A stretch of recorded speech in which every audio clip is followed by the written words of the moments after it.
this, like that, like this, like that, like this, like that.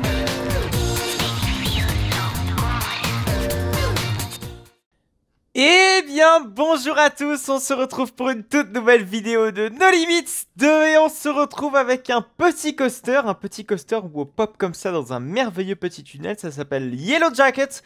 Vous allez voir que ce coaster c'est un Anton Schwarzkopf et le Anton Schwarzkopf c'est quand même relativement rare sur No Limits 2, bien malgré qu'on en a quand même un petit peu de temps en temps. C'est vrai qu'on a plus des coasters Schwarzkopf de type forain, hein. On en a eu la dernière fois avec notamment un grand loop, même un double loop, bref un 8 loop, voilà c'est comme ça que ça s'appelle, qui est assez bizarre. Je sais même pas si le 8 loop existe vraiment en réalité, mais je sais que ça existe en tout cas dans les jeux vidéo. Les jeux l'ont appelé comme ça, mais en tout cas de mémoire en réalité ça n'existe absolument pas du tout. Mais bref, voilà, c'était pour la petite parenthèse. Donc on va aller découvrir cette création là. Juste après on ira découvrir un bel inverted BM, donc restez connectés, on verra ça juste après. Bon, déjà en tout cas la première création est plutôt jolie. On pop comme ça dans un petit tunnel, ça nous permet un petit peu de se dégager de toute sensation, le fait qu'on aille faire un coaster. Ah, le voilà, il est juste là, notre petit Yellow Jacket. Oui, par contre, ça m'a l'air d'être un coaster qui a l'air d'être relativement existant. Par contre, ouais, il y a des inclinaisons, des courbes, des supports qui ressemblent beaucoup, notamment à Révolution, à... Merde, comment il s'appelle déjà? Révolution, tout simplement, à Six Flags Magic Mountain. C'est un coaster qui a l'air de jouer tout comme Révolution à Six Flags Magic Mountain, avec relativement bien les effets de terrain, les courbures du terrain, avec également la station, etc. Putain, tout a l'air vraiment très très joli et plutôt sympa. Je pense que ça va être assez cool, un petit peu comme le RMC qu'on a eu il y a très longtemps, enfin il y a quelques temps déjà, mine de rien. C'était Mother Lake, voilà. Donc au même titre que Mother Lake, celui-ci a l'air d'être vraiment très très joli. Et vous voyez, on a comme révolution là-bas le petit loop. Le fameux loop en forme très rondelâtre, hein. C'était les tout premiers loops modernes, hein, que Schwarzkopf a commencé à faire, avec notamment ses loopers, dont Révolution à Six Flags Magic Mountain. Et je pense qu'il y a vraiment de quoi voir ici. Putain, il y a même les casiers, il y a beaucoup d'allées qui interagissent avec le coaster. Et ça, j'apprécie beaucoup ce genre d'effort, c'est vraiment très très sympa. Donc l'entrée a l'air de se trouver ici. Yellow Jacket Forest Tour, visiblement ça a l'air d'être ce truc là.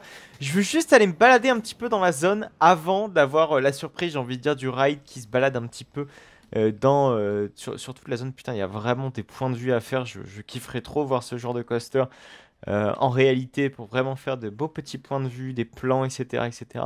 C'est vraiment très très joli. Ça, l'intégration est vraiment, je pense, parfaite. Il y a rien à dire sur ce coaster. Le peu qui a été fait est vraiment très très bien fait, j'aime beaucoup. Photoboards où il y a Privileges for Inconveniences. Bon, à mon avis, c'est fermé. Ça, je pense que c'est un classique chez Six Flags. Limite, ce coaster pourrait être vu chez Six Flags. Même si la théma et l'intégration a l'air quand même bien mieux de ce que fait Six Flags en ce moment. Donc c'est parti, on gravit nos petits escaliers. Et on va aller justement s'engorger dans la file d'attente pour pouvoir aller découvrir ce merveilleux petit coaster. Avec des petites caisses, voilà, qui essaient un petit peu de décorer le tout. Et un petit... Comment ça s'appelle déjà ce genre de truc? Voilà, c'est tiré par des chevaux, ça s'appelle tout simplement une charrette, voilà. Ou une diligence, voilà. Le terme diligence est quand même bien plus approprié dans ce genre de cas. Briefing room, ah, il y a un petit pré-show ou quoi? Ok, non, ah, ok, sympa. Donc, il y a d'avoir quand même une petite storyline. Ok, on voit le système de transport. On a un petit résumé du layout. Ou même, je ne pense pas que ce soit le layout. Ouais, si, on voit bien le layout qui a été tracé juste ici. Mais plutôt les zones où est intégré justement le coaster. Et ça, c'est plutôt cool. J'ai l'impression que c'est une file premier rang, dernier rang, milieu de rang. J'ai l'impression, ça a l'air d'être ça. Ouais, c'est même plus le premier rang versus le reste du train, j'ai l'impression. Ah non, bah c'est quoi alors le reste? C'est peut-être un parc à bœufs qui sert à rien. Ouais, j'ai la grande impression que c'est un parc à bœufs qui sert à rien ici. Ouais, c'est un parc à bœufs qui sert à rien. Bon, ça aurait été bien quand même d'intégrer une file premier rang juste ici. Ça aurait été, je pense, hyper bien adapté. Donc c'est parti, on va aller se mettre justement sur ce fameux premier rang pour pouvoir aller dompter la bête, j'ai envie de dire. Par contre, le lift qui commence super tard, j'ai l'impression. Ouais, il commence limite 3-4 mètres après avoir déjà commencé à monter. C'est assez chelou, putain, la station et tout, avec l'ornement, les boisures, avec la pierre. J'aime beaucoup ce genre d'architecture, très bien. Enfin, j'aime beaucoup ce mélange entre la pierre et le bois. De manière générale, et sur cette création, elle a l'air d'être parfaitement bien harmonisée, parfaitement bien faite. Et ça fait plaisir à voir. C'est assez rare quand même d'avoir des stations très très jolies comme ça sur No Limits 2. Et cette création est vraiment assez simple en soi. Mais l'aspect thématique et l'aspect du détail, il est clairement à notifier. Et franchement, assez content de cette création. Et bref, ce n'est qu'une première impression. Peut-être que le ride sera complètement pourri. Alors je vais le juger comme étant un Anton Schwarzkopf et non comme étant un RMC par exemple. Voilà, je prends du tout au tout, j'ai envie de dire. Donc c'est parti. Donc on a affaire à du Schwarzkopf du type New Revolutions à Six Flags Magic Mountain. Pourquoi je rajoute un New? Parce que maintenant il s'appelle New Revolutions. Même si ces casques de réalité virtuelle ont été virés depuis un petit moment déjà. Puisqu'il a été renommé justement New Revolution après une petite réhab. Et notamment l'ajout de casques de réalité virtuelle. Par contre le loop, il est clairement inspiré voilà, de New Revolution. Enfin de Revolution tout court, qui est son nom originel. Où on a vraiment une longue ligne droite avec une sorte de mise en abîme de ce loop. Et derrière on a le loop. Voilà, on se prépare, j'ai envie de dire, à l'inversion. Et c'est vraiment la même idée, j'ai envie de dire, que Révolution. Oh, c'est tellement magnifique ce genre de courbure comme ça, adapté au terrain. C'est parfait. Avec des drops quand même relativement impressionnantes, hein. Même si voilà, la first drop n'était pas très impressionnante. Plus on avance dans le ride, plus j'ai l'impression que les drops le sont impressionnantes. Et ça fait plaisir. C'est cool. Ah, il est très long, hein. Les supports sont très impressionnants également. Et on n'a pas remonté une seule fois, hein. Il n'y a pas de perte de vitesse. Enfin, en tout cas, cette impression de perte de vitesse est assez inexistante. C'est-à-dire qu'on est monté qu'une fois sur un lift. C'est au tout début. Et il n'était pas si haut que ça. En tout cas, l'impression de hauteur n'était pas forcément importante. Putain, mais on descend encore, mais c'est incroyable, il est super long. Ah, regardez, j'arrive clairement pas à me repérer sur le layout, ça c'est appréciable quand même. Ok, on arrive en station. Ok, bah, je me suis même pas rendu compte que la station était là-bas. On a la zone de frein qui est plutôt bien intégrée. Alors par contre, vous avez vu que tout à l'heure on est passé en dessous carrément de cette zone de frein, que ce soit dans le coaster ou que ce soit dans les allées. Donc pour créer un tunnel comme ça doit être relativement onéreux parce que regardez, on est vraiment obligé de créer un long pont avec notamment voilà 3 voies comme ça. Ça coûte relativement cher, je pense, pour juste stocker des trains. Je pense que l'idée aurait été mieux de le faire au préalable avant le pont. Ou après vous allez me dire après la station, voilà, c'est pas déconnant. Non, en vrai, je sais pas trop. En vrai, je critique, mais je ne sais pas trop. Puis surtout, la critique est assez un peu désuète. Quand on voit la qualité de réalisation qui est vraiment assez notable et vraiment très appréciable. Regardez, même le sol a été fait de manière personnalisée. Le sol est très bien fait. La texture du sol est également parfaite. C'est vrai que j'avais critiqué sur le précédent épisode de No Limits 2. On avait une création voilà, qui avait le sol qui était vraiment mal adapté au niveau de la pixelisation du sol. En fait, le sol était hyper pixelisé parce que le sol était trop zoomé en fait, dans la texture. Là, c'est parfait. C'est la texture est parfaite, parfaitement bien adaptée, parfaitement scalée et parfaite. La résolution est vraiment très bonne. Voilà, c'est vraiment cool. Vous voyez même qu'il y a des utilisations des objets déjà existants dans le MIS 2. Par exemple, ces petits lampions là, ces petits lampions western sont des objets de base de Nemesis 2. Donc c'est pas des créations 100% personnalisées. Mais il y a, au-delà du fait qu'il a voilà, bâti, j'ai envie de dire, sa station personnalisée, il a intégré des objets de base de Nemesis 2 de manière assez performante. Et ça c'est vraiment cool et c'est intéressant de le notifier. Comme quoi, on peut faire des très beaux coasters dans des environnements peu thématisés, hein, parce qu'en soi, c'est pas une thématisation très complexe à réaliser comme le ferait par exemple des Coasters Galaxies.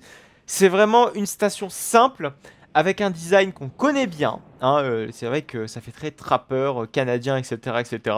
C'est très joli, simple, et le peu qui a été fait est vraiment très bien réalisé, intelligemment fait. Ne serait-ce que la zone qui entoure comme ça, enfin c'est plus le coaster qui englobe la zone, qui est très bien faite, très bien réalisée, avec de la végétation, voilà, c'est très arboré. On voit qu'ici on a une petite crotte de verdure en plein milieu de la zone, c'est pareil, c'est superbe. On a un beau petit panneau, voilà, qui est vraiment bien fait. On sent que le gars, il a vraiment réfléchi à comment son coaster allait être et comment les allées allaient être également, parce qu'on arrive comme ça. On voit le grand virage comme ça, on se dit mais qu'est-ce que c'est que ce truc? On monte les escaliers et on voit ce grand panneau avec voilà, le loop déjà en arrière-plan. Voilà, c'est très très très bien fait. On a le loop comme ça qui est vraiment en arrière-plan. Et puis le coaster qui déambule comme ça, avec son surfeur qui dompte sa vague. C'est assez bien fait, en tout cas au niveau visuellement parlant. La zone est bien intégrée, il y a de quoi faire. Même le loop, hein, regardez, le loop déjà ressemble à 100% à ce que pourrait faire un Schwarzkopf. C'est le design de loop, en tout cas la structure du loop n'est pas comme City Underground, n'est pas comme par exemple un Olympia Looping. Loin de là, c'est un loop design style New Revolution et style notamment ce qu'on a à Phantom's Revenge à Knott's Berry Farm qui est le loop, enfin le shuttle loop Anton Schwarzkopf. C'est clairement ça, c'est le design de ce loop là. Et derrière, on a voilà une triple spline, même si je pense qu'on peut. En fait, c'est plus. Ouais, c'est pas une spline à part entière parce que c'est vraiment intégré plus au support, plus qu'au rail en lui-même. Donc, je sais même pas si on pourrait appeler ça un tri-spline. Je pense pas du tout, hein. Il a même réfléchi, regardez, au support central parce que parfois, effectivement, dans les coasters forains ou dans les coasters fixes de chez Schwarzkopf, on a notamment voilà un centrage des supports comme ça en cas de vibration, en cas de décentrage du coaster. Enfin bref, pour un petit peu essayer d'absorber les contraintes exercées à la structure. Et généralement, Anton Schwarzkopf réalise ce genre de structure. En tout cas, c'est des gros câbles en acier qui viennent un petit peu centrer le tout et qui sont assez caractéristiques de ce genre de coaster. C'est pour généralement éviter d'avoir trop de support sur les côtés et juste mettre des câbles en acier. Voilà, c'est moins onéreux, moins évidemment coûteux. Puisque tout de suite, si on veut faire des supports latéraux voilà, sur les côtés, parce que là, vous voyez qu'il n'y en a pas, mais je pense que sans ça, on aurait été obligé de mettre des supports latéraux, bah, tout de suite, il aurait fallu faire une fondation. Forcément, une fondation, ça coûte plus cher. Mais un câble en acier, tout de suite, ça coûte moins cher. L'esthétisme, ça va, franchement. Mais c'est vrai que c'est plus esthétique quand on fait des supports. Mais franchement, là, on est dans la forêt. Les câbles en acier voilà, ne se voient pas. Et puis dans No Limits 2, franchement, ça rajoute limite du réalisme, un petit peu de rareté à la chose. Parce que avoir ce genre de câble en acier dans le Limits 2, c'est relativement rare quand même, peu fréquent. Et ça fait plaisir. En tout cas, vraiment, cette création est très très belle, très jolie. Voilà, c'est le pont que je vous parlais tout à l'heure, où on retrouve notamment le transfert track qui est traversé par le train. Très joli, très grand aussi, très grande création. Le tracé est super long. Donc franchement, on en a pour notre argent, j'ai envie de dire. Et les virages comme ça, en bord de lac, en plein espace de verdure, avec des petites montagnes, du relief, ça fait plaisir, c'est très très beau. Et de la hauteur, une belle prise de hauteur, ça c'est cool, voilà. Je m'étale beaucoup sur ce coaster, mais je pense que c'est clairement un coup de cœur, je pense, de ces derniers épisodes. C'est simple, mais très efficace. Voilà, c'est tout donc pour Yellowstone, je crois qu'il s'appelle comme ça, c'est ça, c'est Yellow Jacket plutôt. Franchement, une très très belle attraction, je pense m'avoir suffisamment étalé sur la chose pour pouvoir vous donner envie un petit peu d'aller visiter vous-même cette création. Puisque je le rappelle, toutes les créations sont dans la description de cette vidéo. Vous pouvez les télécharger et les visiter par vous-même si vous avez No Limits 2. Donc c'est parti, on va donc passer à la création suivante qui est donc un Inverted BM répondant au nom de Fly Gun. Et bon, là tout de suite ça contraste un petit peu avec la création précédente. Alors certes, du premier abord, on a de la végétation, mais on n'a pas d'allée. Vous voyez que la station est toute seule, hein, il n'y a pas d'allée. On peut même pas aller se promener quelque part, on peut même pas aller faire un petit point de vue à côté du coaster. Donc la qualité de cette attraction est peut-être légèrement moindre. Par contre, on reconnaîtra aisément les inspirations de ce coaster, c'est-à-dire Alpengeist. Même si on reconnaît des petits points de vue de The Monster, limite si on regarde là-bas, hein, n'est-ce pas? Avec ses couleurs très très blanchâtres et puis ses supports très très clairs, même si voilà, les supports de The Monster sont plus blancs que autre chose. On reconnaît notamment la grande structure qui est Alpengeist à Busch Gardens Williamsburg. Pour rappel, Busch Gardens Williamsburg, c'est un parc donc, situé dans la ville de Williamsburg aux États-Unis et possède un Inverted Coaster BM thématisé sur la Suisse de mémoire ou sur les montagnes, thématisé carrément même sur un téléphérique. La structure est censée représenter un téléphérique sur Alpengeist. Et franchement, cette attraction me donne vraiment très très envie. Elle est visuellement assez impressionnante. Et pour information, voilà, donc Busch Gardens Williamsburg est un parc thématisé sur l'Europe, anciennement Busch Gardens Europe. Et voilà, c'est pour ça qu'on a un coaster voilà, thématisé style un petit peu téléphérique, télésiège plutôt, là-bas aux États-Unis. Et franchement, le tout m'a l'air super bien intégré. Parce que là, voilà, on a une inspiration de ce coaster, mais on n'est clairement pas, enfin, c'est pas tout à fait une réplique. Même si on reconnaît franchement des éléments assez caractéristiques de ce genre de coaster, notamment, voilà, Cet Himmelman qui est assez emblématique également de ce coaster. Cette drop aussi qui s'enroule comme ça autour de rien, hein, littéralement, ça s'enroule autour de rien. Mais ça s'enroule un petit peu sur lui-même comme ça. C'est clairement du Alpengeist. Voilà, donc je vous propose d'aller rider le coaster. Peut-être qu'il sera meilleur que l'Alpengeist. Je vous avoue, je n'ai pas ridé Alpengeist, à défaut d'avoir ridé Alpengeist. Mais par contre, j'ai quand même ridé quelques Inverted BM, hein, notamment Montou à Bajirland Stampa, notamment Black Mamba à Fantasyland, notamment Osiris, voilà les plus connus. On a également celui de Mirabilandia, hein, le fameux Katoon, qui est peut-être l'un des meilleurs d'Europe, je pense, très aisément, franchement, c'est Inverted, même du monde. Très honnêtement, pour l'instant, je pense que le meilleur Inverted BM que j'ai pu faire, c'est notre ami Katoon à Mirabilandia, qui n'est clairement pas à sous-estimer au vu de sa réputation, puisqu'il a une très très belle réputation, ce petit Katoon. Et franchement, c'est une belle grosse machine, ce petit Katoon. Franchement, assez cool. On va pouvoir baisser notre harnais, on va aller pouvoir gravir ce lift pour pouvoir un petit peu découvrir cette inspiration de cette Inverted BM de Busch Gardens Williamsburg. En tout cas, il donne très envie. Là, on vient de voir le train passer dans la drop. Je sais pas à combien de trains il tourne. J'ai l'impression qu'il a l'air de tourner à 2 trains, même si je sais que celui de son confrère de Busch Gardens, lui, tourne à 3 trains.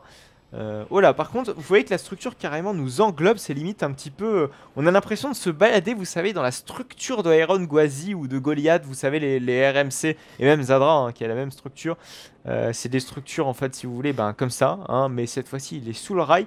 Mais là, carrément, on a l'impression d'être dans cette structure, et ça me fait un petit peu penser à la structure de ces 3 RMC que je viens de vous citer, c'est-à-dire Zadra, c'est-à-dire Goliath, et puis Iron Gwazi, qui sont les 3 RMC à posséder ce genre de structure. De mémoire, je crois qu'il y en a encore un, mais j'en ai pas la certitude. Par exemple, il me semble que Wildfire possède cette structure, mais je veux pas trop m'avancer là-dessus. Donc c'est parti, on va descendre cette drop. Oh là. Oh là, oh là, oh là. Ça a de la vitesse, ça m'a l'air super aérien, mais pas très punchy, hein. Vous allez me dire, c'est du BM. Et je la caisse complètement. Oh, par contre, c'est parti à ras du sol, mais on l'a absolument jouissif. Oh, j'adore ça. Ça doit être terrible. Oh, merveilleux. Avec cette grande EX qui s'enroule pour arriver, je suppose, sur la zone de frein. Oui, je l'ai remarqué tout à l'heure. Zone de frein qui est plutôt bien faite, ça va. Je sais même plus si on peut faire des catwalks sur les zones de frein comme ça sur Nolimys 2. En tout cas, j'ai l'impression que les catwalks des Inverted BM ne sont pas faits comme ça sur Nolimys 2. Je pense qu'il y a eu des choses personnalisées là-dedans. En tout cas, d'ailleurs, c'est très fluide. Ça, il n'y a aucun doute là-dessus. Vraiment très fluide. Vous allez me dire, la fluidité dans Nolimys 2, c'est quand même la base. C'est vrai que les coasters pas thématisés, on en a régulièrement. Et des coasters fluides, généralement, c'est la norme, hein. Ça, il n'y a pas de problème là-dessus. Oui, il tourne à 3 trains, vous l'avez vu. Donc, vous voyez, j'ai ma réponse par rapport à tout à l'heure, juste avant de monter le livre. Je me posais justement cette question pour savoir si le coaster tournait à 2 ou 3 trains. Et effectivement, il a l'air de tourner à 3 trains, donc comme son confrère de Busch Gardens Williamsburg. Et ça, c'est très bien pour le débit. Voilà, donc franchement, un très beau coaster. Bon, j'ai préféré, je pense, nettement la création précédente qui était vraiment bien réalisée. Ça manque encore une fois d'une belle zone avec de la boutique, avec des beaux points de vue, qu'on puisse se balader et non pas popper, parce que quand je vous ai, quand j'ai chargé justement la création, directement on m'a popé dans le train.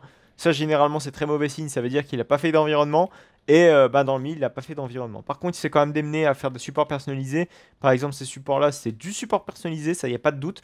Donc franchement, le track est bien fait, fluide, personnalisé, avec de l'inspiration, c'est sûr. Par contre, voilà, la grande structure, pareil, c'est encore un témoin du fait qu'il a réalisé des supports personnalisés, il s'est démené à faire ce genre de choses. Et ça c'est clairement à notifier. Mais encore une fois, je me radote un environnement, une passerelle par exemple, des boutiques, etc. Tout ce qui est le plus simple, comme ce qu'on a eu tout à l'heure, je pense que ça aurait été clairement plus adapté et ça aurait donné un level up absolument extraordinaire à l'attraction. Voilà. Bon, je pense qu'on va s'arrêter là. C'était une chouette création avec son double flat spin. Oh là, c'est assez particulier d'avoir un flat spin d'un côté et on reprend le flat spin dans le côté opposé. C'est assez particulier. Je pense que ça ne s'est jamais vu. En tout cas, moi, j'ai jamais expérimenté ça. Après, pourquoi pas, écoutez, hein, c'est vrai que ça se teste, mais bon, après, je pense pas que ça va révolutionner la face de la Terre, hein. Ça ne peut pas rendre les BM des grosses dingueries ou les faire intégrer dans les top 10 comme ce qui est en train de faire, comme ce qui est en train de faire plutôt RMC. Je pense qu'on en est loin de cela, mais ça pourrait être intéressant. Voilà, donc on va se quitter là pour cette vidéo. Une très chouette création, voilà. La première était clairement plus sympa, franchement, il n'y a pas de doute. N'hésitez pas à aller voir ces créations si jamais vous avez le temps, si jamais vous souhaitez un petit peu les découvrir. Toutes les créations de façon de cette série sont dans la description de cette vidéo. Si jamais vous aussi, vous avez envie de voir votre création passer dans cette série de vidéos, n'hésitez surtout pas à aller m'écrire dans l'adresse email qui se trouve dans la description de cette vidéo. Comme ça, vous allez potentiellement avoir votre création qui va passer dans cette vidéo, dans cette série de vidéos. Je vous n'assure rien, mais généralement, si votre création est un minimum bien faite, voilà, il n'y a pas trop de problème. Si vous l'avez fait avec soin, s'il y a de la motivation, surtout c'est la motivation qui paye, vous allez passer sans trop de problème. Donc n'hésitez surtout pas à aller m'écrire dans mon adresse email qui se situe évidemment dans la description de cette vidéo. N'hésitez donc surtout pas à me suivre sur mon compte Instagram pour me suivre dans mes aventures dans les parcs d'attractions en direct. N'hésitez également surtout pas à me suivre, c'est tous les mercredis à 14 h pour du Roblox et surtout les trips parcs nautiques également à 14 h, mais cette fois-ci le dimanche. Merci à vous encore une fois de me suivre, allez, à plus tard.